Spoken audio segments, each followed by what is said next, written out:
welcome to another Garage Time with Goody.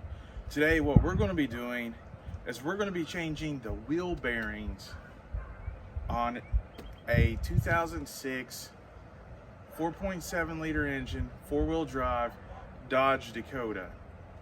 If you're hearing some grinding noises and you checked and it's not your drive shaft, then more than likely it is your wheel bearing.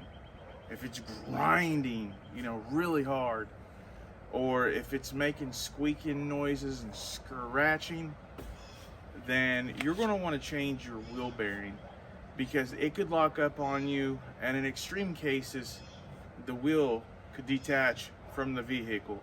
And let's face it, that would make for a very bad day. So let's get started. First thing that we're going to do is, since I don't have to use a lug wrench because I have an impact gun, so I'm just going to go ahead and slide this jack underneath, and I'm going to do the driver's side first. And I'm just going to put this underneath and jack up the vehicle. I'm going to get the tire about 3 inches off the ground, and then I'm going to put the jack stands underneath.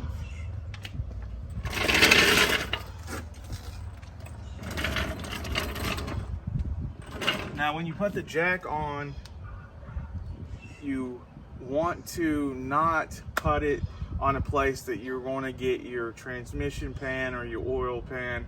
That'll make a bad day, okay? So you want to make sure you get it onto a part of the frame that's good and sturdy. And then these are jack stands, and I'm just going to remind you, I'm just going to remind the beginners out there what these are.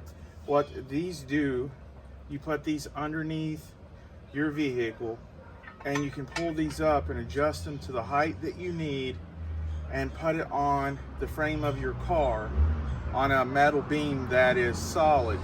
And that way, if someone comes around and accidentally bumps the jack, or the jack fails for some reason and the vehicle falls, these right here will hold the vehicle up, and that is safety, and it could save your life. And what is more important than your life, right? Okay, I thought you'd agree. Okay, starting on the driver's side, and I have this portable impact gun, and I have a 22mm socket on it. And you want to set it to counterclockwise so that these lug nuts come off.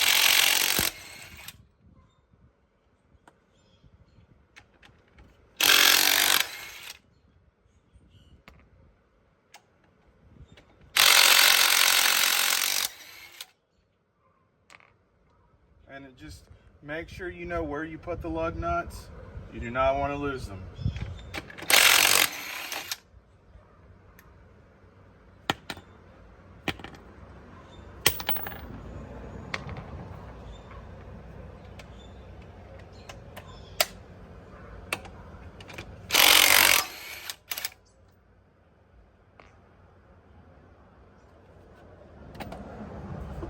Now, if your tire is stuck on here, you can kick it or use a rubber mallet, or you can just go like this. But mine is not stuck, and I'm just going to pull it off there. And I'm going to set the tire to the side. So this is going to reveal the rotor and the caliper, and the brake holder, or the retention bracket, whatever you want to call it, is right here. We're going to go behind here, and I'm going to show you what bolts need to come off. I'm not going to take the caliper off from the caliper bracket. I'm just going to take the whole thing off with 2 bolts that are 21mm. As you can see back here, just below the dual brake pistons, there's going to be 2 21mm bolts, one right here and the other right here. Now those are going to need to be loosened and taken off, and then I'll be able to remove the entire brake caliper bracket.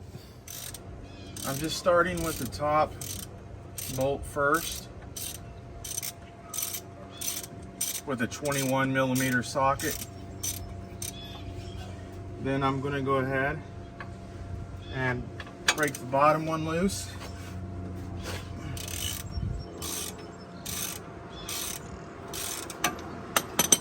And what you might want to do is to go ahead and get a bungee cord, because you're going to want to set your brake caliper out of the way.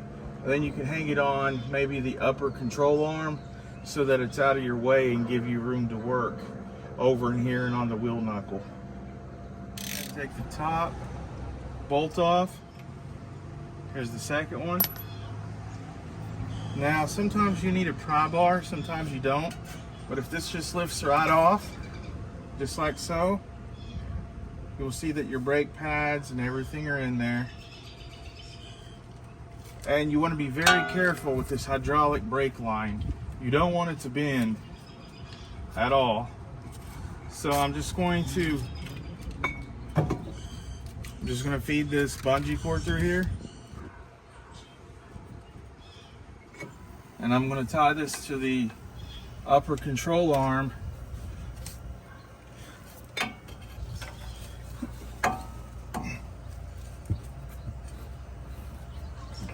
So that it's hanging over here out of the way. Since that is tied to the upper control arm, you can now work freely here. And I'm going to go ahead and take off the rotor. If your rotor hasn't been taken off in a while, you may need to hit it with a hammer, not where the brake pads touch, not here, but right here in the outer part. And you'll have to be careful because you do not want to hit the studs here, because it'll break them off. So you want to just tap in between here and these lugs here, and just keep going around there. Have a little bit of patience and your rotor will break loose. But mine isn't that old, so I'm just going to go ahead and take that rotor off. It's going to slide off, and this is going to expose the wheel bearing. Let's turn this wheel bearing, and this is the way you can tell if it's bad, if it makes a lot of noises.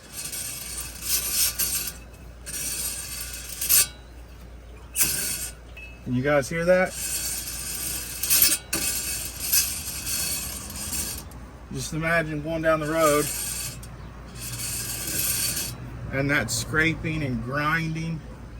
So that is what we're going to be replacing. I think it's a good practice to replace both of them, because if these both were put on at the same time, and if this one's worn out, then my theory is the other one's not too far behind, right? Just like doctors, a lot of people will recommend different kind of, sprays or lubricants, but you can see this is very rusty. The threads are rusty, the axle nut is rusty, and what I'm going to do, I'm going to spray some PB Blaster on there and let it saturate and soak in for about 10 minutes. Everybody will tell you a different amount of time for it to soak in. I like to let it soak in for 10 minutes. If things are a lot worse, you can actually spray these and let them soak overnight, like 12 hours. And then if that doesn't work, you can get them off with a torch. But hopefully this shouldn't come to that at all. I'm going to spray this for 10 minutes and let it saturate in, and then get this axle nut off of here.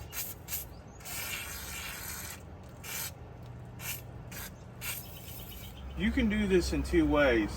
Now, since I've already taken off the brakes, I'm going to have a problem with taking off the axle nut because that's spinning freely.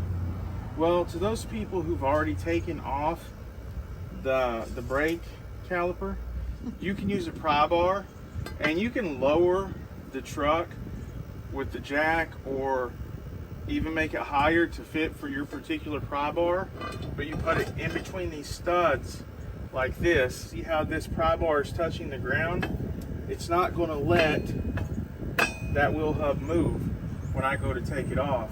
So that is a way that you can do this if you've already taken off your bracket. There's more than one way to do something, you can even chime in the comments and critique me. You know, I'm not a pro, I'm not the best. I'm just showing you how it can be done. Now you're going to need a 36 millimeter, so it's a 36 millimeter socket for this axle nut here. I'm going to get it on there good.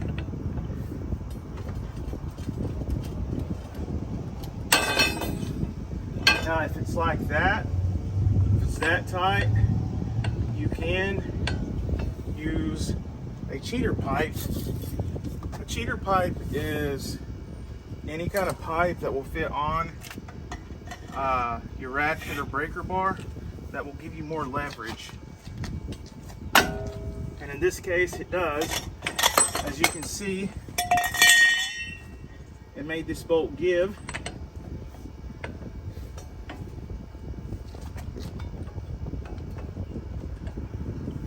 And it's going to come off now. If I can use the old impact gun and see if it'll come off that way.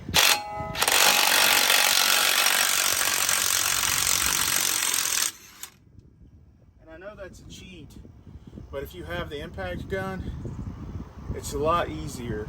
Remember, work smarter, not harder. But if you don't have an impact gun, you can just keep twisting it off and it will come off. The axle nut is out now. The axle nut is out. Now the next thing we're going to have to do, there's going to be 3 bolts behind here on this wheel knuckle that's holding the wheel bearing on and in place. And we're going to be taking that off next. The next thing we need to do, right behind this, if you can see down in here, you'll see these bolts. Well, there's 3 bolts that need to come out. Tip is you can adjust the steering wheel that pushes this forward or backward if you're having a problem getting to these bolts. And I'll show you what I mean in just a minute. If you see behind the wheel knuckle here, you will see 1, 2, and 3 bolts. Those 3 bolts are going to have to come off. I have a breaker bar and a deep well 21 millimeter socket connected to the top bolt. I'm going to try to break this loose. And if you can see, it started to break loose there. If you can see this move, you can see that's starting to come out a little bit. You can fit it in here.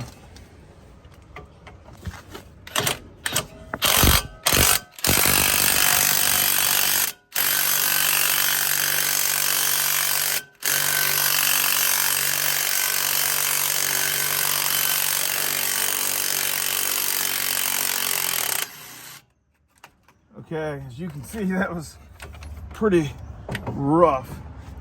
You can see that was pretty rough, but it did not strip the bolt, that 21 millimeter bolt. That's 1 down and 2 to go. It's going to be in a triangle pattern, so there's 1 at the top, 1 at the lower right, and 1 on the lower left.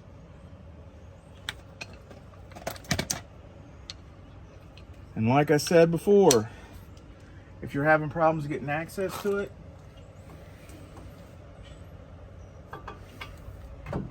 you can turn the steering wheel. If you're having problems getting access to these bolts, you can turn the steering wheel in any direction.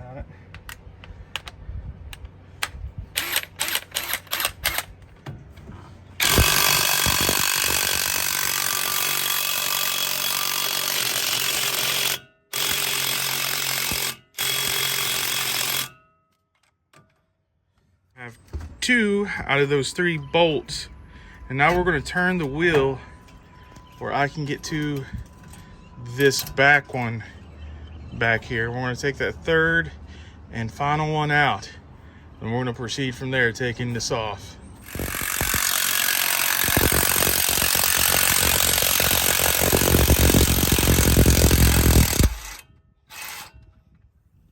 So if you have to, use a swivel head to get behind there, and then you can hook that to your impact or socket. I'll take that right off there. Here is that last bolt. What I'm doing now is, this is something I do. Other people have different ways, but I have some PB Blaster, just a plastic cup. And you saw those bolts that came out.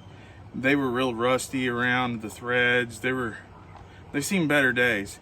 Anyways, I'm putting some PB Blaster in this plastic cup, and I'm just gonna let them soak for a couple hours while I'm working on taking the wheel bearing off.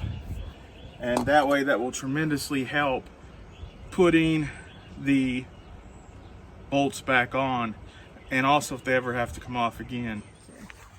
Okay, what I'm going to do, push the spline back from the CV axle joint. I'm going to put the axle nut on until it meets up with the end of this bolt and it's flush. See right there, it's good and flush with that bolt. And what I'm going to do, I'm going to gently tap this with the hammer, and since this is flush, it will not damage any of the threads.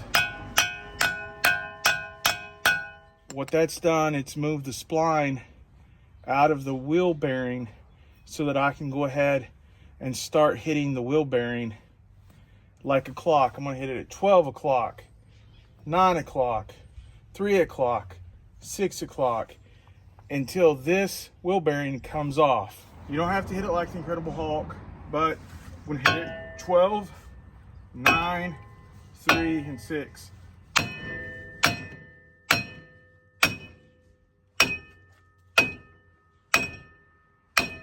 And it may take a while.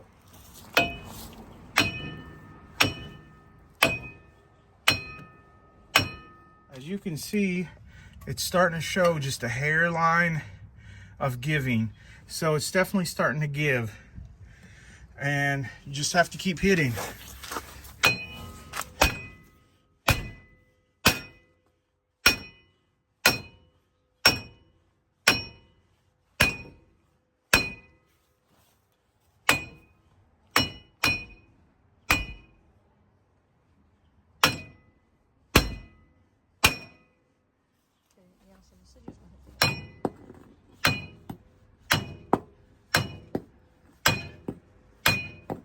It's already starting to slide out right here, and I'm going to hit it from the back right here to get it to pop out. Make sure the axle nut is off of the axle. As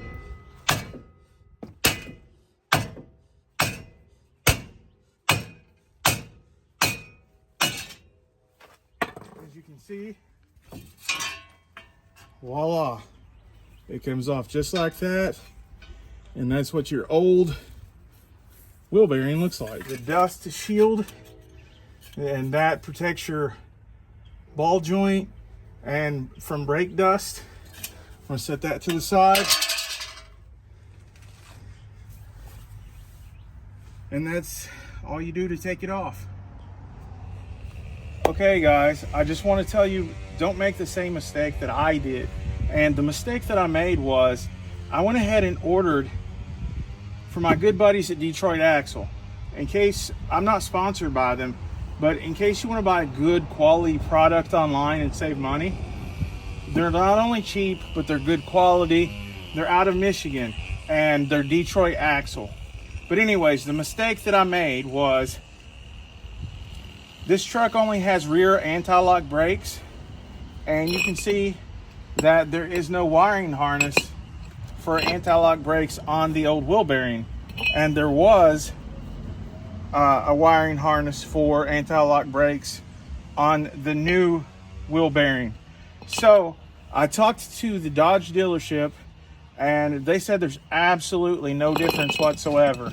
No difference in the bearings or the thickness of the bearings or anything like that, and they're both the same lug pattern.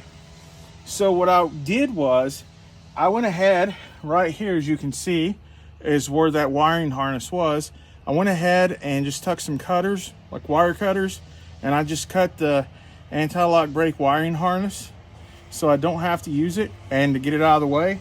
And I'm going to mount it to the axle. So you can, if you accidentally order the anti-lock brake one, it's no problem at all. You can go ahead and use that. Just cut off that wiring harness. Now what I'm going to do with this wheel knuckle, I've already put PB Blaster inside of here, but there's a lot of rust built up, a lot. So I'm actually going to take the extra time to use a Dremel tool with the sanding wheel on here. And I have this, I have the axle pushed up with the bungee cord. I'm going to get the bottom first, then I'm going to have the bungee cord, let it down, and then I'm going to get the top. I want to show you how good this works.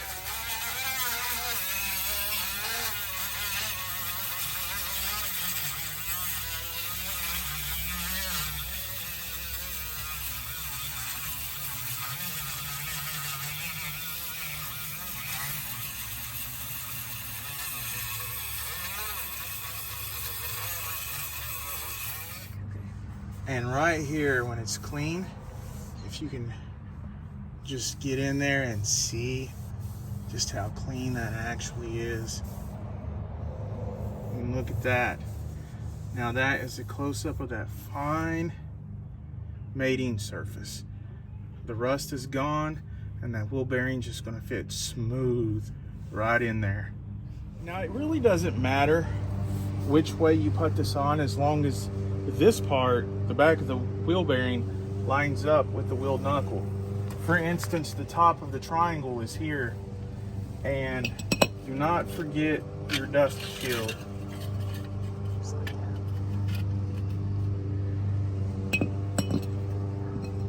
So go ahead and line it up and push the wheel over the spline and push it. Just give it a little push. Make sure the dust shield and the bolt holes are lined up. And go ahead and start them by hand.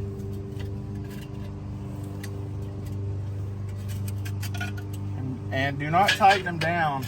You'll want to start tightening them by hand.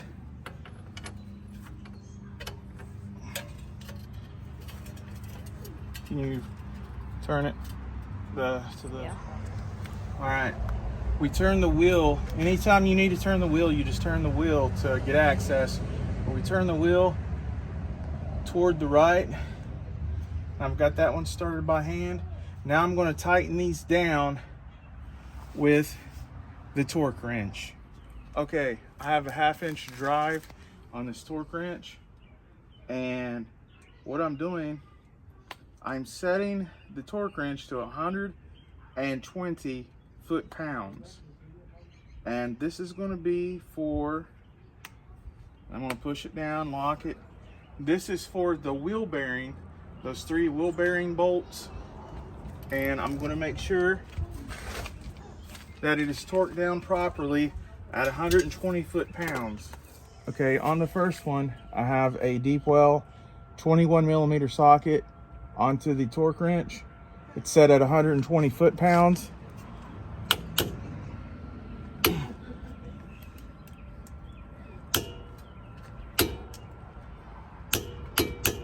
And see, it'll click like that when the 120 foot-pounds is reached. Now I'm going to get this top one, and like I said, you turn the steering wheel and it'll move this wheel knuckle to however you can get into these bolts for easy access.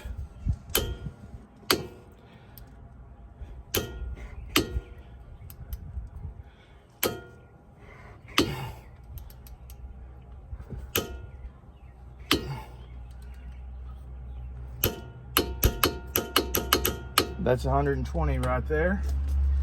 And now we're going to get in, turn the wheel this way so I can get the third and final wheel bearing bolt. Okay, we're going to take this to 120 foot-pounds.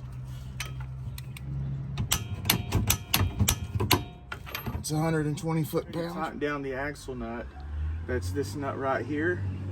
That goes over the axle. Now, in some vehicles, you will see it will have a hole here and there'll be a cotter pin. On some of them, there's not. On this one, there's not. I just have to tighten down that axle nut.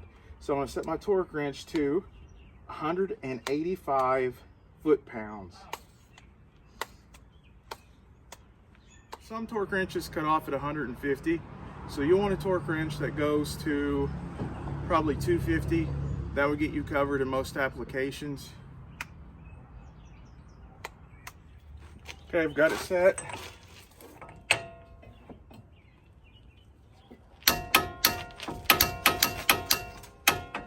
And 185 pounds is a lot, so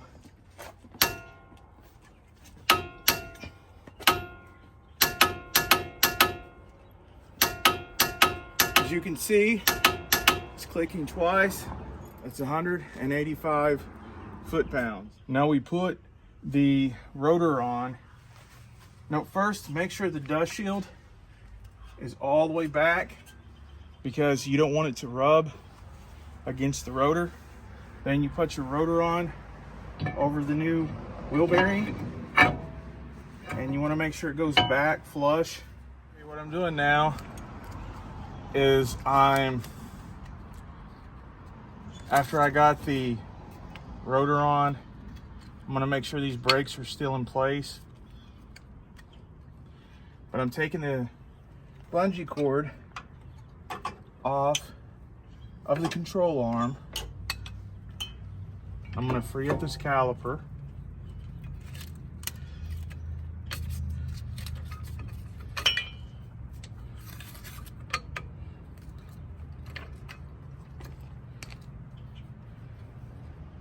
And then I'm just going to put the whole bracket on. And there's the two bolts back here. I want to line it up so that it fits in between the brake shoes, fit in between this rotor here, should slide right on. And if you can see in the back here, there's going to be two mounting bolts that go in here. I'll go ahead and put one here. You make sure that the rotor is on flush and that these bolts are going in flush. You don't want to cross thread anything. And then there's one near the bottom. And I'm going to go ahead and start that and get it finger tight. Just enough to get it in there and get it started.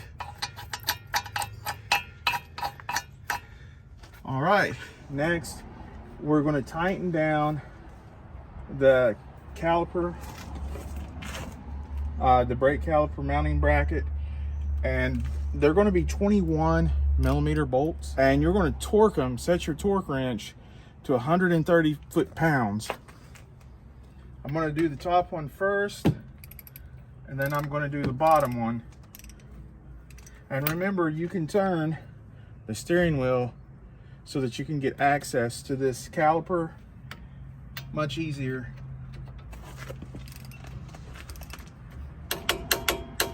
Okay, when it clicks like that, that means it is at 130 foot-pounds.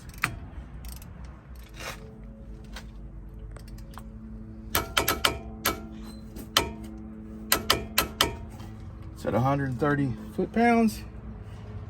And we're almost done. Okay, next we're going to put the tire on.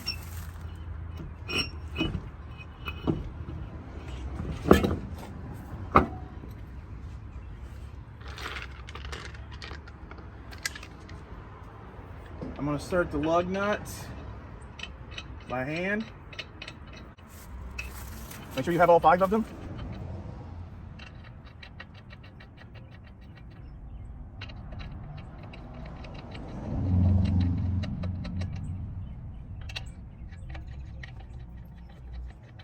Next, you're gonna need a 22mm socket. And I'm gonna put these on, and I'm gonna go diagonally so that these will go on flush. It'll push the rim up flush against the rotor.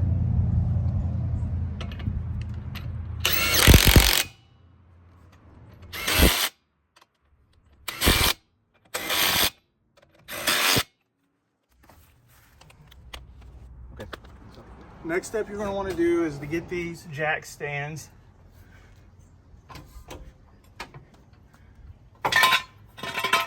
out from under the truck.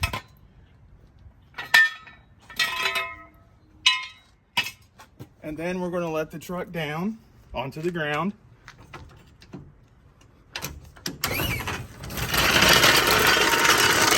Last step you want to do is to set your torque wrench to 135 foot-pounds and torque each of these lug nuts down to 135.